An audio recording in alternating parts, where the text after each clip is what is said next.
Hello, and welcome to another installment of the Weird Chronicles. Each episode, we bring you tales of action and adventure from Malifaux and the other side. Malifaux's bayou is notorious for many reasons, not least for the smugglers who trade in illicit goods. But smuggling is dangerous business, and a smuggler's clients can often be as dangerous as the authorities. I hope you enjoy Honey Smugglin'.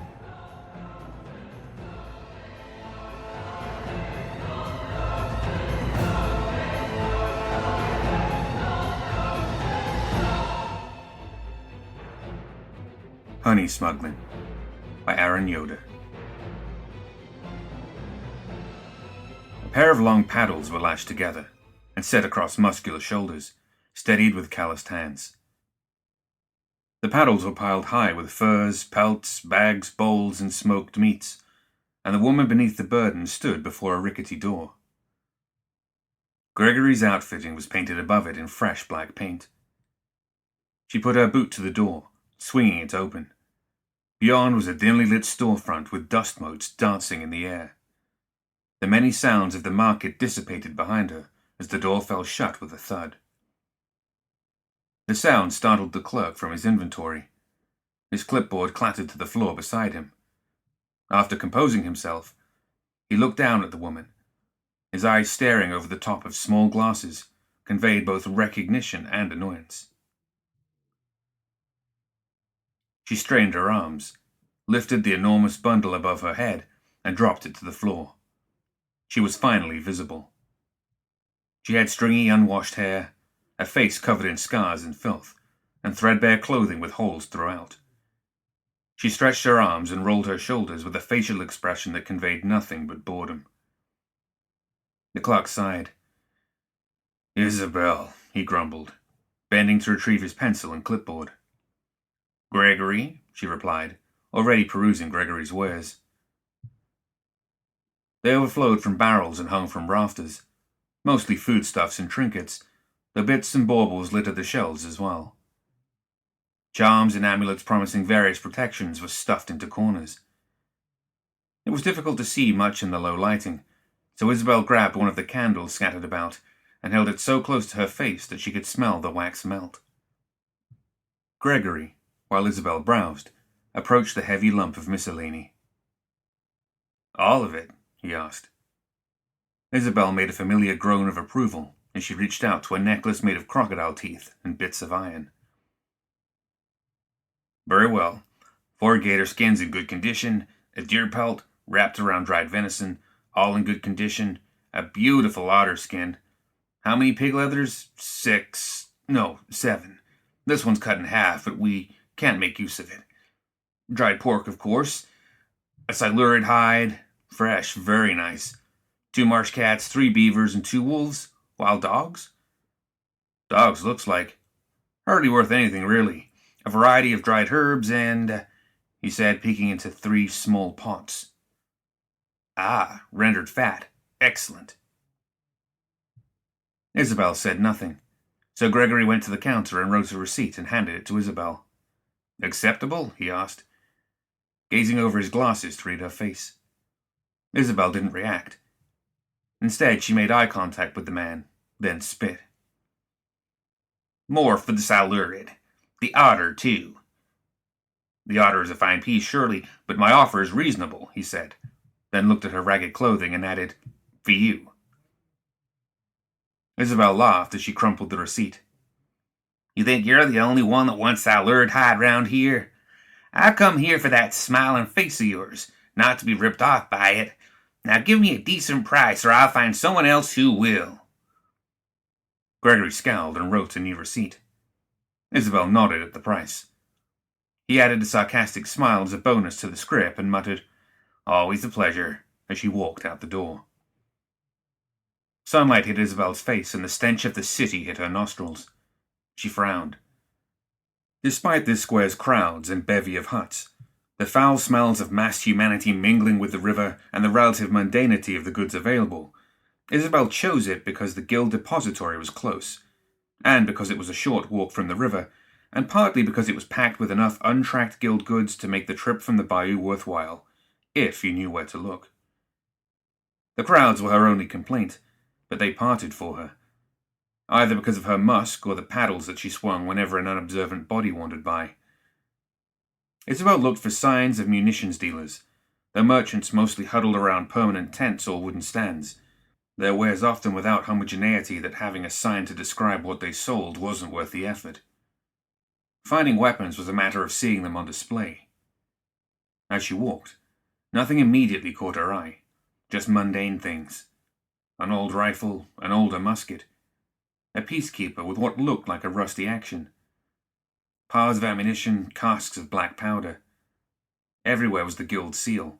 Some were even real. She picked up the rifle shells after haggling down the price.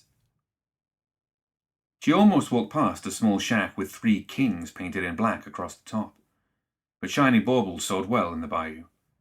She could nearly smell the profit pouring out from every crevice. The slatted windows were stuffed with herbs and plants. Small wooden kemenu, eastern dragons and gold-painted men filled where the plants had not yet overgrown. She left her oars by the entryway, pushed past the beads that served as its door aside, and entered. The low roof made her stoop over, or else she would have brushed her head against it. The small, crowded room was littered with barrels. Shelves were built into every conceivable surface in between. Every inch was covered in merchandise, but none of it was priced, let alone organized. The shelves were stacked with trinkets, barrels were filled with fabric and rugs, and clothes loosely lay atop the rest. Clothing, especially hats, were the kind of thing that always sold well to her clients. It seemed odd that she hadn't yet been interrupted by a merchant. Directly opposite where she'd entered was another doorway that was blocked by the same old beads from the entrance. Beyond the beads was darkness, which Isabel assumed was a connected storeroom. Without wasting the energy to call out to the store owner, she spent her time gathering clothing into her arms and stacking multiple hats on her head. She soon came toward a large fixture covered in loose fabric. The top was angular and long, set to stand level with the ground. Isabel didn't think much of it as she approached. She set down her things to feel the fabric atop the display, and when she got to the bottom layer, an old blanket, her heart skipped a beat. What she believed to be a table was actually some sort of machine made of a series of long, bamboo-paneled hexagonal tubes. Bands of iron kept the hexagons together, each adorned with castings of dragons that ran down the panels and toward the open ends. Moving toward its front, she peeked into one of the hexagonal tubes. Nearly 24 points of steel stared back. She almost smiled. Isabel patiently removed one of the steel points, pulling while avoiding its edges, which revealed a steel arrow attached to a wooden shaft. Attached to the wood was a small case, a fuse. She smiled at the dozens of rocket-propelled arrows as soon as she understood their purpose. "Honeycomb," said a quiet voice from behind her. Isabel hit her head against the ceiling, smashing one hat and knocking the rest from her head. A withered, grey-haired woman dressed in a faded yellow dress pointed at the device. Staring down its hexagonal barrels, it did indeed look like a honeycomb. Very old. From the 3 kingdoms. It was a war machine. Unpredictable. Unpredictable? Very, the woman responded. 10 scrip. The old woman laughed. It is too old to be for sale. 15, then. If I continue to say no, will you continue to increase the price? Isabel scowled. This was not going her way. Name your price already. Isabel noticed she was tall and had to stoop beneath the ceiling of her own shack. I told you, it isn't for sale. Isabel's scowl deepened. 20. Everything in your hands, on your head, in your arms, and the honeycomb. Everything, 50. Isabel broke through. The price was closer to what she expected. Still a little steep, though. Was she even carrying that much scrip to begin with? She did the quick mental math. Could she turn a profit at that price? Maybe. Probably not. Impossible to say. Too many variables with such a rare item. It was a stretch at best, but it was so unique that she had to have it. I won't make any money at that price, The merchant scoffed. Your profit margins do not concern me. 5 scrip for these clothes and 35 for the arrow launcher thing. Way more than it's worth. Looks broken anyway. I'll probably have to spend a few days just fixing the damn thing before I can turn a profit. Who knows if I can even find the parts. I assure you it works. Looks like it'll only work once, if that, Isabel rebutted. The old woman smiled. 40, but I keep the clothes. 40, you keep the clothes, but I keep the hats. The old woman's smile grew. Isabel extended her hand in agreement. The purchase was settled. After assuring the merchant that she would be back, Isabel left the shack. 2 errands remained. First, the guild depository. She handed them most of her remaining scrip. They handed back a receipt, minus their cut, and stamped it with a guild seal. Isabel took it straight to a delivery service, where she purchased an envelope. On it she wrote an Earthside address and the words, "To Paul, my love." Isabel lowered a sheaf of wheat into the canoe, handling it in a way that would have made its weight obvious to any onlooker. She held it with 2 hands, 1 foot in the canoe to keep her balance, and as her weight shifted from 1 foot to the other, the canoe shifted precariously with her. Experience told her to load under the cover of night, and a hunch told her to disguise the merchandise. If one were to split the sheaves of wheat, they would see bamboo etched with dragons. Should they inspect it further, well, Isabel always kept a few bribery scrip aside just in case. To make sure the guardsmen didn't see her packing up, Isabel moored her canoe just outside the mouth of one of Malifaux's gated sewer entrances, a quarter-mile from her market of choice. She finished loading it in the early morning, and stepped from the stone of the sewer to canoe, sloshing water as she sat. Using her paddle, she pushed away from the sewer entrance, and with a few smooth strokes, she was in the Fortune River. Her canoe was long and thin, made for 2, and sat deep in the water. Toward the bow she kept the sheaves of wheat, 5 of which kept the honeycomb modules a secret. A 6th carried its stand and steel legs. The rest were decoys, which she could offer should an official poke around. Beneath her seat were bags of dried meat, a bottle of whiskey with a forged guild seal, a tobacco pouch with a pipe, and 2 small boxes of ammunition. In the center of the craft were 2 refurbished pistols, a rifle, a cask of whiskey hidden beneath oil-treated leather bags used to repel water, and no less than 8 hats of various shapes and sizes. Her second paddle, a spare, was tied to the outside of the gunwale. With all that, there was just enough space to keep her from falling out. The craft cut through still water with ease, propelling her through the Fortune River and the city. Stone walls drifted by either side of her. As she passed between the final sections of the quarantine zone and saw the gap in the wall, the open gate that marked the end of Malifaux City's influence on the Fortune River, and the beginning of the open wilderness of the frontier. Soon the ruined homes and empty buildings immediately outside the city gave way to a forest, then to muddy ground. The river stretched out and widened, but also shallowed, with pockets of cattails spreading across the banks. The scenery shifted again from streaks of brown to forests once again. Dark river rocks dotted the edges of the river, marked with the receding lines of the river. As the land changed and the sun began to set, islands started peeking through the river's face, carrying patches of greenery on their backs. By the time twilight fell, Isabel frantically looked for her mark. She scanned the islands, dismissing each as she passed them. Then, just before the last glint of sunlight left her, she found her mark. 3 rocks, one split in half, with 2 smaller ones sitting within it, beneath a pine tree. Isabel paddled for the low bank until she felt gravel grinding against the keel. She carefully stepped from the craft to stand in knee-high water. After tying the canoe to a tree, she carried her gear onto the island, pushing past a well-hidden pathway through the dense shrubs. Once beyond the overgrowth, Isabel entered a clearing with a fire pit, a pile of wood, and a hidden cache of dried meat and water. She built a small fire and ate a modest meal. sheltered from sight of the river by the dense foliage. Isabel stared at the fire and allowed her mind to drift. As the flames licked and tangled with the logs, Isabel thought of the better times. She prodded the fire with a stick, then took it out and started carving away at the burned bark, exposing the grain, and eventually Paul's face took shape in the wood. She daydreamed of the day he left for the mines 3 years ago. Worn and old, but handsome and strong too. He smiled on his way out the door. "Bye, Izzy." A noise at the edge of the clearing snapped her from her reverie, and in a fluid motion she grabbed the rifle sitting at her side, snapped it to her shoulder, and aimed it at the tree line. The shrubs at the base of a pine tree shuddered. Her grip on the trigger tightened.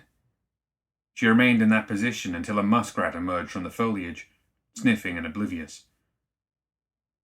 Isabel cursed. "Out of here, varmint," she hissed. Unperturbed, it lazily scurried off. She looked back at the fire and sighed. She felt tired. Isabel grabbed her blanket and lay out in front of the warm flames in the night sky. Early the next day, Isabel arrived at Edge Point, the last town before the bayou. She docked her canoe and paid to stow most of her gear. She then rented a handcart to carry the small cask of whiskey. With her goods safely in storage and her delivery in hand, she made her way through the town. To her eyes it looked the same as it always did, a mud-soaked and dilapidated frontier town that was just as tired of itself as it was of the constant rain. She was as anxious to leave as she was to be paid, and her contraband whiskey would fetch a good price from her contact. She always felt out of place at Edge Point. It was the in-between of her two comfort zones, the Malifaux markets and the bayou swamps. She weaved through the streets, down the quickest path to her destination, finally setting the handcart down outside the wrought iron fence of an aging 2-storied home covered in ivy. 2 figures occupied a large balcony, and as she stopped, one stood and looked directly down at her. "Gavin, you up there?" she called as she messed with the iron gate. He waved as she called, beckoning her. With a shuddering squeak, the iron gave way, and she brought her handcart into the property. "Join us," the man Gavin yelled in response with a honeyed voice, followed by a welcoming laugh. He was well dressed, younger than her by a few years, and much less worn by years of toiling. Isabel grumbled. She took the cask from the handcart and carried it up the stairs, through a short hall, and onto the balcony where the 2 men sat. As she moved through the double-glass doors that led outside, they both stood, each politely removing their hats. Gavin smiled. "You didn't need to bring that all the way up here," he said. "You didn't have to stand there and watch, neither," she growled. The man she didn't know laughed uneasily, but Gavin only smiled. The stranger bore a mustache, and was dressed down in comparison. He was young too, and carried an air of authority. She felt herself put at ease by his nature, which, combined with being beside Gavin, made her immensely suspicious.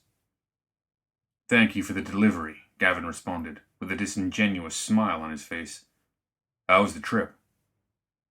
These folk liked their small talk. She didn't think she could get out of it without forfeiting her payout, otherwise she'd already be rowing for the bayou. "Fine," she said with a sigh. "How was the market?" "It's Malifaux. Dark and dirty." Gavin gave another half-hearted smile. Isabel hoped she was making it clear that she was in no mood for idle chatter, but it seemed Gavin would persist. Yes, quite," he said, and then turned toward the other man. "Turner, allow me to introduce you to Isabel. Isabel Turner." Turner offered his hand. His cockeyed smile told her that he understood her frustration with Edge Point hospitality. She grasped his hand as hard as she could, but he only continued to smile. She frowned. "I hear you can get me Malifaux whiskey," Turner said at last. "Ah, this one's Gavin's, though," Unless he wants me to sell it to you. Approved by the guild, I'm sure. Isabel shrugged, and then rolled the cask over to reveal the guild's seal. It was a forgery. The stamp had clearly been old. The unfinished wood left uncharacteristic marks from the wood grain, and chips in the wood all made it apparent to anyone who studied it. Turner nodded with a small smile. Isabel studied him. There was something off, like he was hiding something. She silently cursed Gavin for putting her in this situation. He took a seat and lit a cigar. Turner moved for his chair, maintaining his smug smile and eye contact with Isabel as he sat, then reached for a cigar from a box on the table. After he bit the end, he poured himself a glass of bourbon. Gavin smiled widely and then took the cigar from his mouth. Wonderful. Is there anything better than enjoying a cigar and a glass of bourbon with friends? Friends conducting mutually beneficial business, no less. You see, Turner, I am a good man to know. Turner nodded, and Gavin turned to Isabel, motioning to an open seat. She pulled up the chair and sat, ignoring the offered cigar, and removed a pipe from her pocket. From the opposite pocket she grabbed tobacco and stuffed the pipe before lighting it. Gavin handed her a glass of bourbon. She accepted. "To new friends," Turner said while lifting a glass. He stared at Isabel with the grin of a shark about to strike. Isabel raised her glass, but kept her frown. While they sipped, Isabel knocked the glass out in a single gulp. After placing the tumbler back on the table, she tapped its lip. Gavin looked at her with raised eyebrows, shook his head, and then filled her glass. Turner relaxed and sat back. "Tell me," he said, "how did you find her?" They both looked at Isabel like she was a gremlin wearing a tuxedo. "I own a mine. Once upon a time I employed Isabel's husband." "Paul," she interrupted. Gavin flashed a disarming smile. "And how did she end up here?" Turner asked, watching her, his chin now resting on his hand. "Negligence," she responded with a growl. "An accident," Gavin responded, shushing her. "Her husband lost his legs. At an Earthside hospital now, I do believe. They were in dire need of income. I took a liking to Edge Point, much safer than the city, and realized, much like you, that the moonshine they make in the bayou is a fine method of stripping varnish, but far from worthy of a defined palate. So I hired her to bring me whiskey from the city once every few weeks, for which I pay handsomely. Then she'll come up from her trip down south with a few barrels of that shine, and after a few cuts of other liquors, well, even the bartenders round here have to make a living, am I right?" "I see," Turner nodded. "Sounds like a busy schedule. Isabel, are you open to other wage-garnering avenues?" "Of course she is," Gavin answered, his face already red with drink. "She's quite industrious, I assure you." Turner ignored the outburst and looked at Isabel, eyebrows raised. "I suppose," she replied. She was finished with this meeting and wished Gavin never mentioned the shine. Was he stupid, naive, or setting something up? "Long as you don't need a fit-to-know tight schedule." "Good," Gavin exclaimed. "Wonderful. I just love to watch a partnership blossom. Now that's settled." "I need my script," Isabel said. "Now." Of course, Gavin answered. He reached for his pouch, retrieved a neatly folded wad of script, and handed it to her. Isabel drained another glass of bourbon before she left without saying another word. From the balcony, Turner watched her leave, politely nodding at Gavin's stream of inebriated chatter. Isabel established a camp by nightfall, well past Edge Point and a long way from Malifaux City. The water barely moved, the top layered with algal muck. Where patches of land escaped the water's edge, plants eagerly consumed it. Because of the broken landscape and the shallow water, portages were essential. The innate dangers of the bayou made everything more difficult. Swarming insects and infections aside, gators were always present, but few became big enough or ornery enough to challenge her. Silurids frequented the waters, and though she didn't fear the gremlin populations, after all, they often traded with her, she feared their pigs plenty.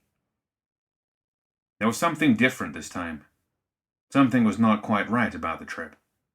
She felt as though she was being watched. The raptor that made lazy circles above added to her paranoia. More than once, a flock of birds took flight behind her, long after she'd passed through the area. The next morning, Isabel cut her hand, dropped the blood onto a large stone, and then wrapped the wound in a boiled cloth from an extra tunic. She then strung a small line from a branch, fastened a knife to it, and bent the branch as far back as it would go. The line would trigger the branch to snap forward, hopefully striking something in the area with force. By the end of the day, she had established another camp and fire. But as night approached, Isabel stayed a safe distance from it. She carefully watched the site from a distance, eyeing the path she took to get there. It wasn't until late in the night that a twig snapped from nearby, immediately alerting Isabel. That snap was soon followed by another. She readied a match. Beside her was a hidden bundle of bramble and cloth, disguising the light from the fuse as it burned. She held her rifle, keeping its receiver and barrel free from the wet sludge. There she waited, with match and rifle ready. Isabel did not have to wait long. 3 men in long coats entered her campsite like ghosts from the forest. The men carried the unmistakable Collier revolver in their hands, the polished steel of their guns catching the red light of the fire as they approached. With a swift swish, the match ignited behind her hiding spot, and she guided it to the fuse. She almost laughed when she saw a tear in one of their coats. Her knife trick had worked, and now they were combing the campsite with abject fear. She settled on a wide grin instead. A fourth, bearing the outfit of a guild sergeant, came through the forest. She knew him, having just spent time smoking and drinking with him earlier that week. Turner. She clenched her jaw. She gave him too much information. Did Gavin know who he really was? Isabel aimed her rifle. He barked out an order to look for traps. They were clearly rattled, but Turner was prepared for an ambush. She looked at the fuse again, and her smile returned. "Come out, Isabel," he called. "We've been tracking you since Edge Point. Assuring you don't keep trading with the gremlins, of course. Few fees and citations for possessing counterfeit guild property, mayhap. But I dare say that we can strike a deal. I want out of this swamp as much as you do," he said. "A promotion for me and a few months in a jail cell for you. You'll be out again in no time." She watched him pace around the campsite. She set the butt of the rifle against her shoulder and the barrel against a sturdy pile of wood. The fuse reached the end of the cord. "No deal," she finally responded, and the men snapped toward the direction of her voice. The air filled with the sound of igniting powder. Its smell was unmistakable. Smoke burst from the end of the single beehive tube, its flame visible beneath the bramble. As the furious torrent of noise from the igniting powder continued, the first of the rocket-propelled arrows whistled from the tube, and a trail of smoke and a glowing tail tapered behind it. It only just missed one of the guild guards as it shot by him. More streams of flame and whizzing arrows followed, filling the air with buzzing comets. They smacked the ground, tore through the leaves, pierced trunks, and splashed into the water, all with trails of loose fire.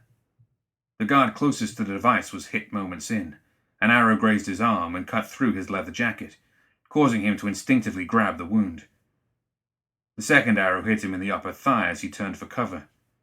The third struck him in the soft side of his belly, just below the ribs, where it pushed further into his innards with a pillar of flame. He bent over, and the next hit carved a channel through his cheek, gushing blood. The last entered his neck, where it burned as it pushed as he fell to his hands. Trails of fire and smoke still streamed overhead. The others snapped into focus while diving for cover, but there was little they could do against the onslaught. In Turner's case, an arrow passed right through his hat and into the woods beyond. the hole it left ringed with orange embers. Shortly after the first guardsman fell, bursts of light and fire echoed out of the forest. To Isabel's delight, the arrows exploded after the fire from its propellant burned its way to the payload. The first lodged itself into the trunk of a large pine. The payload's explosion was short and small, but chunks of scrap metal had been loaded into the casing, and the burst of light was followed by the spatter of steel chunks flying through the air, sounding like thousands of angry raindrops, embedding themselves in the bark of nearby trees. This explosion heralded a seemingly never-ending chain of more explosions. Shrapnel slapped as the sharp cracks of flame echoed throughout the campsite. The guardsmen, huddled in cover from the arrows, found themselves under fire from an entirely opposite direction. Isabel, awestruck by the spectacle, forgot to fire her rifle at all. She did only as Turner ducked for cover, but missed.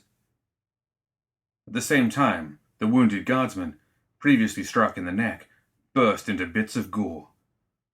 The arrow in his neck removed his head from his body, and the other turned his middle to a mess of shrapnel and blood. Then came the cry of one of the hidden guardsmen, after a close burst. An arrow in the tree beside him blew up. He reached for his eyes and stumbled out from cover. Isabel was not about to miss another opportunity. Her rifle didn't miss this time, striking him in the chest. Soon a final explosion tore through the clearing. She stood to run from Turner and the last guardsman, hoping they wouldn't follow. As she turned, a man dressed in a bearskin appeared from the bush, and the butt of his rifle connected with her forehead. Isabel groaned. It was daytime. She recognized the clearing, albeit with a much larger fire than the one she started. All around her were streaks of soot, pockmarks, and scorched earth. Her head was pounding, and as she tried to reach for it, she realized she was tied up. The man in the bearskin sat beside her, eating some of her dried meat. Next to him was a guardsman. They sat on her canoe, eating her provisions. As she regained her vision, she noticed another man there, with a large hooded bird resting on a perch beside him. A long streak of blood ran along the fire. Dirt was tossed over it in an attempt to hide the pool. The bodies had been removed. Isabel tested her bonds, but the rope was secure. "You're awake," Turner said as she stirred, standing up from the opposite edge of the fire. "You can thank the Austringer for keeping track of you over the water," he said, pointing to one of the men on the canoe. "But our Pathfinder found you once you grounded. Your days of selling to gremlins are over, Isabel." Isabel heard something in the distance as Turner spoke, and it was clear that no one else did. She couldn't help but let out a tired laugh. "What's going on, Sergeant?" asked the guardsman with a spoon pointed at Isabel. Her laughter grew. Turner only looked confused. "Get up," he hissed. "Stop going on like this. This is unbecoming, even for a scab like you," he growled. "Stand." He pulled her to her feet, but her laughter continued. As soon as he let her go, she dropped to the canoe and slid across its side. "Get up, damn you," he yelled. She responded with more bellowing laughter. The others stared, dumbfounded. The Pathfinder's head suddenly twisted toward the swamp in surprise, holding a hand up in a fist. Everybody but Isabel silenced themselves. Turner kicked her in the ribs, which caused a reprieve from her howling laughter as she caught her breath. "I love this song," she said through a wide grin. The banjo was being plucked poorly, growing louder by the second. Turner hesitated as the gremlin chatter floated toward their clearing. The hoots and hollers of the kin came next. "Everybody, find positions," Turner yelled, but it was too late. Gremlins exploded into the clearing with reckless abandon. Guns fired from both sides, littering the campsite with smoke. Despite being shot down, the waves of gremlins had no sign of slowing. Some of their bullets even met their marks. The Pathfinder was the first to fall under the bullet hail, then the Austringer's bird, then the Austringer himself, followed soon thereafter by the guardsman. Isabel hugged the cover of her canoe, wincing whenever a bullet struck nearby. She locked eyes with Turner, who stood behind a tree. They stared at each other. His head suddenly jerked back. Red splattered across the canoe. Turner fell to his knees, a hole burrowed between his eyes. Even after the last of them fell, gunshots continued to ring through the forest, drowning out the banjos. Isabel waited for the din to fade before she cried out. "Jethro, that you?" she called, still hidden behind her canoe. There was a flurry of small voices, and the banjos abruptly stopped. "Jethro Benoit, you hear me? You hear my weapon?" "Yep," the gremlin responded. "I heard it. You gonna use it on us? Best not." "Why'd I do such a thing? Who do you think it was for?" She slowly peeked her head out from the canoe, and then stood straight. "Plenty more where that came from."